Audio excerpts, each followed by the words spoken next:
यारी है ईमान मेरा यार मेरी जिंदगी। इस इलाके में नए आए हो बरखुरदार, वरना यहाँ शेर खान को कौन नहीं जानता। सलाम अलैकुम इंस्पेक्टर साहब। अमिताभ बच्चन की फिल्म जंजीर में शेर खान बने प्राण का ये डायलॉग तो याद होगा। भारी आवाज और आंखों से ही खौफ पैदा कर देने वाले प्राण सिकंद बॉलीवुड में सबसे आला दर्जे के विलेन रहे हैं। 7 दशक के एक्टिंग करियर में उन्होंने एक से एक यादगार किरदार निभाए हैं। वे पहले ऐसे विलेन थे जिनको देखकर लोग अक्सर डर जाया करते थे। कैदी नंबर 602 हाजिर है। नमस्कार, आप देख रहे की मीडिया और आज की कहानी हीरो से भी ज्यादा फीस लेने वाले महान खलनायक प्राण की। रॉबर्ट सेठ, तुम्हारे इस सोने से तुम्हारे ही आदमियों को खरीद कर आज मैं तुम्हारी जगह पहुंच गया। एक ठेकेदार का बेटा जो बनना चाहता था फोटोग्राफर, कैसे बन गया बॉलीवुड का मशहूर विलेन। प्रेमिका से शादी तय होने के बाद भी क्यों नहीं की थी उनसे शादी, क्यों इनसे डरती थी हीरोइनें, क्यों इनके नाम से उदास हो गई थी tragedy queen Meena Kumari. Helen को स्विमिंग पूल में डुबोकर क्यों जान से मारना चाहते थे प्राण ने राज कपूर को कैसे दिवालिया होने से बचाया, और फिर इतनी गहरी दोस्ती होने पर भी क्यों राज कपूर ने प्राण को धोखा दिया। अरुणा ईरानी को कब लगा कि सच में उनका रेप कर देंगे प्राण। 84 साल की उम्र में किसका बलात्कार करना चाहते थे प्राण। क्या था दिलीप कुमार और प्राण के दोस्ती का वो दिलचस्प किस्सा। क्यों लोग अपने बच्चों का नाम प्राण नहीं रखना चाहते थे। इनके जिगरी दोस्त की बहन क्यों करती थी इनसे इतनी नफरत। कैसे प्राण साहब ने तोड़ा पाकिस्तान का घमंड। जानेंगे और भी बहुत कुछ, लेकिन उससे पहले अगर अभी तक आपने इस चैनल को सब्सक्राइब नहीं किया है तो प्लीज सब्सक्राइब कर ले। प्राण साहब का जन्म 12 फरवरी 1920 को पुरानी दिल्ली के बल्ली मारान इलाके में हुआ था। इनका पूरा नाम प्राण कृष्ण सिकंद था। प्राण ने एक पंजाबी परिवार में जन्म लिया था। उनके पिता का नाम केवल कृष्ण सिकंद था, जो पेशे से एक सिविल इंजीनियर थे। उनकी मां का नाम रामेश्वरी था। प्राण के कुल 6 भाई और बहन थे, जिनमें से 4 भाई थे और 3 बहनें थी। प्राण को पढ़ाई में बहुत दिलचस्पी थी और उनका पसंदीदा विषय भी गणित था। प्राण के पिता का अक्सर तबादला होता रहता, जिसकी वजह से इन्होंने देहरादून, कपूरथला, मेरठ और उन्नाव के स्कूलों में अपनी पढ़ाई की। आखिरकार प्राण ने हामिद स्कूल रामपुर से अपनी 10वीं की पढ़ाई पूरी की थी। चूंकि प्राण फोटोग्राफी को लेकर काफी जुनूनी थे, इसलिए वो दिल्ली के ए दास एंड कंपनी एजेंसी में फोटोग्राफर के रूप में काम करने लगे। कुछ दिनों बाद जब एजेंसी ने अपना एक ब्रांच शिमला में खोला तो उन्होंने प्राण को शिमला भेज दिया। शिमला में काम करते हुए एक दिन प्राण को एक रामलीला में फोटोग्राफी करने का मौका मिला। वहां पहुंचने पर प्राण को पता चला कि जो एक्टर सीता का किरदार करता है उसकी तबीयत खराब है। इसी कारण वो नहीं आया है और रामलीला में देरी हो रही है। पता नहीं प्राण को क्या सूझा, उन्होंने कहा मैं सीता का किरदार निभाऊंगा। आपको जानकर हैरानी होगी कि इस नाटक में राम का किरदार बॉलीवुड के मशहूर अभिनेता मदन पुरी ने निभाया था। हालांकि इस वक्त तक प्राण साहब कभी एक्टिंग के बारे में विचार नहीं करते थे और ये उनका एक्टिंग में पहला एक्सपीरियंस था। शिमला में 1 साल रहने के बाद ए दास एंड कंपनी ने प्राण का तबादला लाहौर में कर दिया। यह सन 1940 की बात है। प्राण बेहद जिंदा दिल किस्म के इंसान थे, इसी कारण वो जहां जाते उनके काफी दोस्त बन जाते। लाहौर में प्राण हर शनिवार अपने दोस्तों के साथ फिल्म देखने जाते।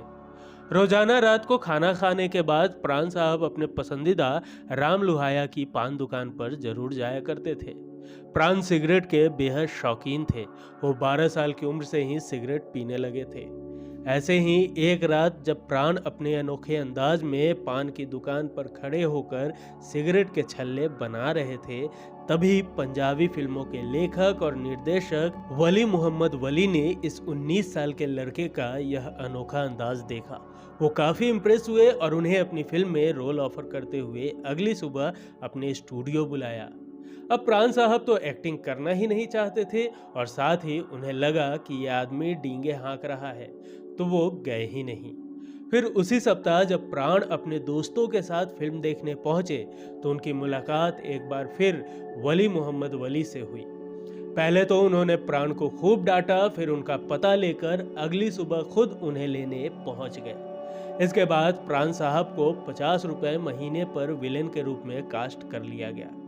इस फिल्म में काम करने के लिए प्राण ने शर्त रखी कि जब मेरा रोल नहीं होगा तो मैं फोटो स्टूडियो में काम करूंगा, जब मेरा रोल होगा तो मुझे बुला लीजिएगा। इस तरह प्राण का 1940 की पंजाबी फिल्म यमला जट से फिल्मी दुनिया में सफर शुरू हो गया।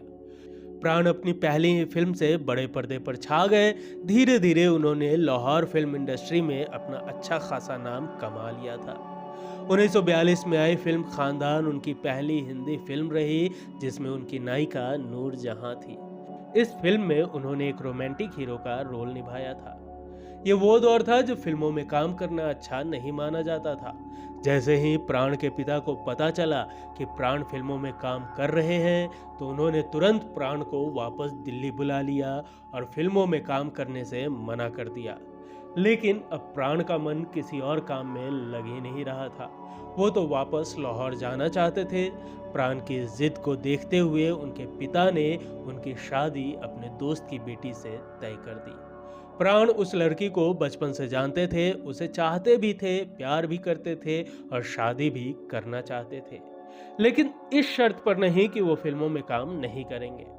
इसलिए उन्होंने जैसे तैसे ये शादी रुकवा दी और कई सारी तिकड़म लगाकर अपने पिता से लाहौर जाने की इजाजत भी ले ली। वो लाहौर गए और फिल्में करना शुरू कर दिए। एक बार कुछ पंजाबी अखबार में प्राण का इंटरव्यू छपा। पिता ने जब अपने बेटे का इंटरव्यू देखा तो वो बहुत खुश हुए। फिर उन्होंने कभी प्राण को एक्टिंग करने से नहीं रोका। 1940 से 1947 के बीच प्राण ने कोई 22 फिल्मों में काम किया जो लाहौर की फिल्म इंडस्ट्री में बनी। प्राण का करियर पटरी पर आ गया था तो उन्होंने अपनी वही प्रेमिका शुक्ला अहलुवालिया, जिसके साथ अपनी शादी रुकवाई थी, उनसे शादी कर ली। इसके बाद प्राण के 2 बेटे अरविंद और सुनील हुए और बाद में एक बेटी भी हुई। प्राण फिल्मों में आराम से काम कर रहे थे कि तभी 1947 में देश आजाद हुआ और विभाजित भी। दंगे शुरू हुए तो दिल्ली से लाहौर तक एक जैसा ही मंजर था। लाहौर में काम कर रहे प्राण ने अपनी पत्नी शुक्ला अहलुवालिया और 1 साल के बेटे अरविंद को मध्य प्रदेश के इंदौर में अपनी भाभी के यहाँ भेज दिया। उन्हें डर था कि दंगे में परिवार को कुछ हो न जाए। 11 अगस्त 1947 को प्राण अपने बेटे का जन्मदिन मनाने लाहौर से इंदौर आए। यहाँ आकर रेडियो पर समाचार सुना तो पता चला लाहौर दंगों की आग में बुरी तरह झुलस गया है और हिंदुओं को वहाँ चुन चुन कर मारा जा रहा है। प्राण यहीं रह गए। 1945 के आसपास कोलकाता फिल्म इंडस्ट्री पूरी तरह से मुंबई शिफ्ट हो चुकी थी। उन्होंने सोचा काम तो यही आता है, क्यों ना मुंबई फिल्म इंडस्ट्री में किस्मत आजमाई जाए। लाहौर में तो नाम चलता ही था तो यहाँ भी काम मिलने में दिक्कत नहीं आएगी। ये सोचकर वो परिवार को लेकर मुंबई आ गए, मगर जैसा सोचा था वैसा हुआ नहीं। मुंबई में ना उन्हें कोई पहचान रहा था और ना काम मिल रहा था। मुंबई में उन्होंने 5 स्टार होटल ताज में एक कमरा लिया और वहां परिवार के साथ रहने लगे। लेकिन कुछ दिनों बाद ही उनकी उम्मीदों पर पानी फिर गया। काम के सिलसिले में उन्होंने कई प्रोड्यूसर और डायरेक्टर के ऑफिस के चक्कर लगाए, लेकिन बात नहीं बनी। पैसे भी धीरे धीरे खत्म होते गए। हालत ऐसी हो गई कि उन्हें अपनी पत्नी के जेवर बेच होटल का बिल चुकाना पड़ा। हालत यह हो गई कि उन्हें अपने परिवार के साथ एक लॉज में रहना पड़ा, एक होटल में काम भी करना पड़ा। भारत पाकिस्तान के विभाजन ने उनके करियर पर विराम लगा दिया था। लेकिन 1 साल के संघर्ष के बाद किस्मत ने फिर करवट बदली और प्राण की हिंदी सिनेमा के पर्दे पर एंट्री हुई। मशहूर लेखक सादत हसन मंटो, जो कि प्राण के मित्र थे, और एक्टर श्याम ने उनके नाम की सिफारिश डायरेक्टर सईद लतीफ से की। ऑडिशन के लिए उन्हें बॉम्बे टॉकीज बुलाया गया, लेकिन उनके पास इतने पैसे नहीं थे कि वो लोकल ट्रेन से ऑडिशन देने जा पाए। इसी वजह से वो मुंबई की सुबह वाली पहली लोकल ट्रेन पकड़कर बॉम्बे टॉकीज गए। सुबह का सफर उन्होंने इसलिए चुना क्योंकि उस वक्त ट्रेन में टीटी नहीं होता था और टिकट की चेकिंग भी नहीं होती थी। ऑडिशन के बाद प्राण को फिल्म जिद्दी में काम करने का मौका मिला। इस फिल्म के लिए उन्हें 500 रुपये महीना सैलरी देने की बात हुई, लेकिन उन्होंने 100 रुपये तुरंत मांग लिए। वजह यह थी कि वो अपनी पत्नी को एम्बेसडर कार से डिनर पर ले जाकर काम मिलने की खुशी बताना चाहते थे। फिल्म जिद्दी हिट रही, जिसके बाद प्राण को 3 और फिल्मों के ऑफर आए। साथ ही ये बात भी फैल गई कि ये हर फिल्म के लिए 500 रुपये फीस चार्ज करते हैं। इतनी ही फीस हीरो भी लिया करते थे। इस तरह वो ऐसे विलेन बने जिसकी फीस हीरो या विलेन से ज्यादा होती थी। एक बार उनके पास एक फिल्म का ऑफर आया। उन्होंने काम करने के लिए हामी भर दी, लेकिन प्रोड्यूसर ने कहा कि 500 रुपये फीस नहीं देंगे, क्योंकि फिल्म के हीरो की ही फीस उतनी है। प्राण ने फिल्म करने से मना कर दिया। बाद में उस प्रोड्यूसर को 100 रुपये ज्यादा फीस देकर उन्हें कास्ट करना पड़ा। इस तरह प्राण को हीरो से ज्यादा 600 रुपये प्रति महीना उस फिल्म के लिए मिले। फिल्म गृहस्थी की सफलता के बाद प्राण ने 4 फिल्मों में काम किया। थोड़ी सफलता मिलने के बाद वो छोटे से लॉज से निकलकर परिवार के साथ भायखला में किराए पर रहने लगे। लगातार मिल रही सक्सेस के बाद उन्होंने एक कार भी खरीद ली। 50 के दशक में प्राण हिंदी सिनेमा के बेहतरीन विलेन बन गए। प्राण अपने मेकअप को लेकर बहुत सजग रहते थे। अखबार में छपी हुई किसी नेता की फोटो उनको पसंद आती थी तो वो उसे काट कर रख लेते थे। वो ऐसा इसलिए करते थे क्योंकि जब किसी फिल्म में वो खुद को उसी के जैसे पर्दे पर उतारे तो कोई कमी ना हो। प्राण अपने घर पर भी मेकअप का सामान रखते थे। फिल्म खानदान में उन्होंने हिटलर के लुक को कॉपी किया था। जुगनू में उन्होंने बांग्लादेश के पहले राष्ट्रपति शेख मुजीबुर रहमान का गेटअप कॉपी किया था, जिसमें वो प्रोफेसर के रोल में नजर आए थे। फिल्म अमर अकबर एंथनी में उन्होंने पूर्व अमेरिकी राष्ट्रपति अब्राहम लिंकन का गेटअप चुना था। दमदार अदाकारी की वजह से प्राण को हीरो के रोल भी ऑफर हुए, लेकिन उन्होंने मना कर दिया। इस पर उनका कहना था कि रोमांटिक रोल करने में उन्हें बहुत परेशानी होती थी। वो कहते थे, मैं पेड़ के पीछे या बगीचे में हीरोइन के साथ रोमांस नहीं कर पाऊंगा, क्योंकि वो मुझे पसंद नहीं है। मैं वही रोल करूंगा जो मुझे पसंद है। मुझे विलेन का रोल करना ही पसंद है। प्राण के द्वारा निभाए गए खलनायकों के किरदार के चलते लोग उन्हें सड़कों पर गालियां देते थे। एक समय में लोगों ने अपने बच्चों का नाम प्राण रखना तक बंद कर दिया था। प्राण ने एक इंटरव्यू के दौरान कहा था, उपकार से पहले सड़क पर मुझे देखकर लोग बदमाश, लफंगा और गुंडा कहा करते थे। उन दिनों जब मैं पर्दे पर आता था तो बच्चे अपनी माँ की गोद में दुबक जाया करते थे और माँ की साड़ी में मुंह छुपा लेते। रुआसे होकर पूछते थे, मम्मी वो चला गया क्या अब हम अपनी आंखें खोल ले? एक बार प्राण हांगकांग में film Johar Mehmood in Hong Kong की शूटिंग कर रहे थे। फिल्म में उनके साथ अरुणा ईरानी भी थी। दोनों के सीन्स की शूटिंग जल्दी खत्म हो गई, जिसके बाद प्रोड्यूसर ने प्राण से कहा कि वो अरुणा ईरानी के साथ मुंबई चले जाए। दोनों की हांगकांग से कोलकाता फिर मुंबई की फ्लाइट थी, लेकिन जब वो कोलकाता पहुंचे तब तक मुंबई की फ्लाइट जा चुकी थी, जिस वजह से अगले दिन की फ्लाइट के लिए अरुणा के साथ उन्हें एक होटल में रुकना पड़ा। इस बात से अरुणा ईरानी डर गई कि कहीं प्राण उनके साथ कुछ गलत न कर दे, जैसा कि वो फिल्मों में करते हैं। जब दोनों होटल पहुंचे तो प्राण ने उनके कमरे में जाकर कहा, दरवाजा अच्छे से बंद कर लेना, कोई भी आए दरवाजा मत खोलना। देर रात किसी चीज की जरूरत पड़ी तो मुझे बताना, मैं बगल वाले ही कमरे में हूँ। उनकी इस बात से अरुणा बहुत भावुक हो गई, क्योंकि वो उनको रियल लाइफ में भी विलेन मान बैठी थी। प्राण और दिलीप कुमार बहुत अच्छे दोस्त बन गए थे। दिलीप कुमार के साथ प्राण ने कई बेहतरीन फिल्मों में काम किया, उनसे ही कॉमेडी भी सीखी थी। जब दिलीप कुमार की शादी होने वाली थी तो वो कश्मीर में चल रही शूटिंग को बीच में कुछ दिनों के लिए छोड़कर मुंबई चले आए थे। फिल्म जिस देश में गंगा बहती है में प्राण ने डाकू राका का रोल निभाया था। जब इस फिल्म की शूटिंग दिल्ली में चल रही थी तो वो एक दिन अपने दोस्त के घर चाय पर गए। दोस्त ने उनकी मुलाकात करवाने के लिए अपनी बहन को बुलाया। बहन प्राण को देखते ही अपने कमरे में भाग गई। कुछ देर बाद प्राण भी लौट गए।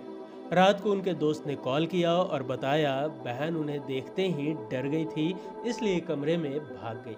उसने मुझसे कहा कि ऐसे गुंडे को घर क्यों बुलाते हो। यह बात सुनकर प्राण खूब हंसे। जब फिल्म हलाकू में मीना कुमारी को प्राण के अपोजिट कास्ट किया गया तो वो बहुत उदास हो गई। उनका कहना था कि दोनों की जोड़ी अच्छी नहीं लगेगी। जब बाद में मीना कुमारी ने उन्हें कॉस्ट्यूम में देखा तो दंग रह गई। इस किस्से को याद करते हुए उन्होंने एक बार कहा था कि शायद उस किरदार को प्राण के अलावा कोई और बेहतरीन तरीके से नहीं निभा सकता था। 1965 में रिलीज हुई फिल्म गुमराह की शूटिंग के दौरान एक हादसा ऐसा हुआ जिसे प्राण कभी भुला नहीं पाए। दरअसल इस फिल्म की शूटिंग के दौरान फुर्सत में प्राण स्विमिंग पूल में नहा रहे थे। तभी हेलेन वहां खड़ी होकर किसी से बात कर रही थी। प्राण को मजाक सूझा और उन्होंने अचानक हेलेन का पैर पकड़कर स्विमिंग पूल में खींच लिया। हेलेन पानी में गिरते ही बचाओ बचाओ चिल्लाने लगी। उन्हें लगा कि प्राण उन्हें जान से मारना चाहते हैं। ये सब देख प्राण हक्के बक्के रह गए। तब उन्हें पता चला कि हेलेन को तैरने नहीं आता है। कुछ मीडिया रिपोर्ट्स की माने तो हेलेन प्राण पर जान से मारने का आरोप भी लगाने लगी। हालांकि प्राण ने इस बात के लिए हेलेन से माफी भी मांगी, लेकिन हेलेन नहीं मानी। काफी समय के बाद दोनों में सब ठीक हो गया। 1967 में मनोज कुमार ने पहली बार अपनी फिल्म उपकार में एक पॉजिटिव रोल प्राण को दिया। इस फिल्म में प्राण के किरदार को खूब सराहा गया, जिसके बाद उन्हें पॉजिटिव रोल भी मिलने लगे। किस्सा है कि फिल्म जोकर के फ्लॉप हो जाने के बाद राज कपूर की आर्थिक स्थिति काफी बिगड़ गई थी। यहाँ तक कि वो दिवालिया होने के कगार पर आ गए थे, जिसे पटरी पर लाने के लिए वो फिल्म बॉबी बना रहे थे। इस फिल्म में वो प्राण को कास्ट करना चाहते थे। उस वक्त प्राण बेहद लोकप्रिय थे और फिल्म करने के लिए हीरो से भी ज्यादा फीस लेते थे। राज कपूर भी अपनी अगली फिल्म में प्राण को साइन करना चाहते थे, लेकिन प्राण को फीस देने के लिए उनके पास उतने पैसे नहीं थे। आखिर में राज कपूर ने प्राण को सारी बात खुलकर बता दी। उन्होंने प्राण को कह दिया कि उनके पास उनकी फीस के लिए इतने पैसे नहीं है, जिसे सुनकर प्राण की आंखों में आंसू आ गए। उन्होंने अपने दोस्त राज कपूर को गले से लगा लिया और कहा कि वह फीस तो लेंगे। उन्होंने राज कपूर से कहा कि वह उन्हें 1 रुपये फीस दे दे। इस बात को सुन राज कपूर उनके गले लग गए थे, लेकिन प्राण को झटका तब लगा जब यह फिल्म रिलीज होकर सुपर हिट हुई। बावजूद इसके राज कपूर ने प्राण को उनकी पूरी फीस नहीं दी। कुछ मीडिया रिपोर्ट्स की माने तो राज कपूर ने प्राण को फिल्म हिट होने पर 1 लाख रुपए तो दिए, लेकिन प्राण उस जमाने के नामी विलेन थे। ऐसे में उनकी फीस उन्हें मार्केट प्राइस के हिसाब से दी जानी चाहिए थी, जो कि राज कपूर ने नहीं दी। ये बात प्राण के दिल पर लग गई। ऐसे में दोनों के बीच कहासुनी हो गई, जिसके बाद प्राण और राज ने कभी भी एक दूसरे के साथ काम नहीं किया। एक किस्सा है कि एक टीवी चैनल को दिए इंटरव्यू में जब प्राण से पूछा गया कि 84 साल में फिर से फिल्मों में बलात्कार का सीन करने को मिले तो किस हीरोइन को चुनेंगे, तब उन्होंने हंसते हुए कहा था कि इस उम्र में बलात्कार नहीं हो पाएगा। फिर भी जब बुरा काम करना ही है तो इससे फर्क नहीं पड़ता कि हीरोइन कौन है, बस बदसूरत नहीं होनी चाहिए। एक किस्सा है कि 1979 में भारत और पाकिस्तान के बीच एक टेस्ट मैच खेला जा रहा था। 4 दिन का खेल हो चुका था और 5वां दिन का खेल होना बाकी था। ठीक इसी समय पाकिस्तान क्रिकेट बोर्ड ने ये घोषणा की कि अगर पाकिस्तान यह मैच जीत जाती है तो पाकिस्तान के सभी खिलाड़ियों को 1-1 सोने का मेडल दिया जाएगा। पाकिस्तान क्रिकेट बोर्ड की यह बात प्राण के दिल पर लग गई और उन्होंने भी घोषणा कर दी कि अगर यह मैच भारत ड्रॉ भी करवा देती है तो सभी खिलाड़ियों को 1-1 सोने के मेडल दिए जाएंगे।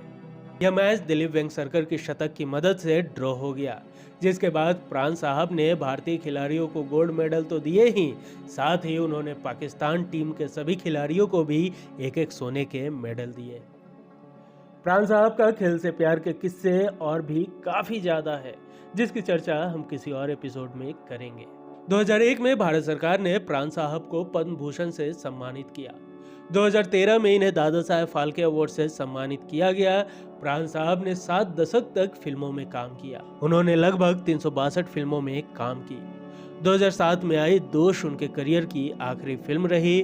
12 जुलाई 2013 को 93 साल की उम्र में मुंबई के लीलावती अस्पताल में लंबी बीमारी की वजह से उनका निधन हो गया। उनके निधन पर अखबारों का हेडिंग था, हिंदी सिनेमा के प्राण अब नहीं रहे। विलेन ऑफ द मिलेनियम प्राण साहब से जुड़े इतने किस्से हैं कि एक एपिसोड में समेटना बहुत मुश्किल है, इसलिए उनके बाकी के किस्से किसी और एपिसोड में। ये वीडियो आपको कैसा लगा हमें कमेंट कर जरूर बताएं। मिलेंगे अगले एपिसोड में फिर किसी दिलचस्प किस्सों के साथ, तब तक के लिए नमस्कार।